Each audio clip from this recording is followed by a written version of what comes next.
Hello friends, જય જલારામ। અહીંયા એક કડાઈમાં મેં 2 ગ્લાસ પાણી લીધું છે। તેમાં સ્વાદ પ્રમાણે મીઠું, અડધી ચમચી હિંગ, 1 ચમચી હળદર, ત્યારબાદ સ્વાદ પ્રમાણે મરચું એડ કરીને ઉકાળવા દીધું છે।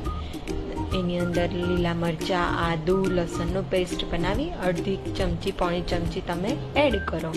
ત્યારબાદ 3 વાટકી જેટલો ચણાનો લોટ નાખી તેને વેલણની મદદથી પ્રોપર શેક કરો। શેક કરતાં ધ્યાન રાખવાનું કે વધારે ગાંઠું ના રહે।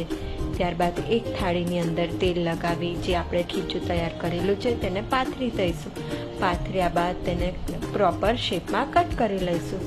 બીજા પેનની અંદર 2 ચમચી જેટલું તેલ, એની અંદર જીરા, લાલ સૂકા મરચાંનો અને તમાલપત્રનો વઘાર કરીશું। વઘારમાં 2 થી 3 ચમચી અથવા તમને ફાવે તે પ્રમાણે સિંગદાણાનો ભૂકો એડ કર્યા બાદ 2 ગ્લાસ પાણી, સ્વાદ પ્રમાણે મીઠું, સ્વાદ પ્રમાણે મરચું એડ કર્યા બાદ 1.5 ગ્લાસ જેટલી છાશ એડ કરીશું। છાશ એડ કર્યા બાદ થોડું ઉકાળવા દઈશું। ત્યારબાદ ગરમ મસાલો અને જે કટિંગ કરેલી ઢોકળીને એડ કરીશું અને ધાણા નાખીશું। ત્યારબાદ તમારા ફેવરેટ રોટલી અથવા ભાખરી સાથે સર્વ કરીશું। થેન્ક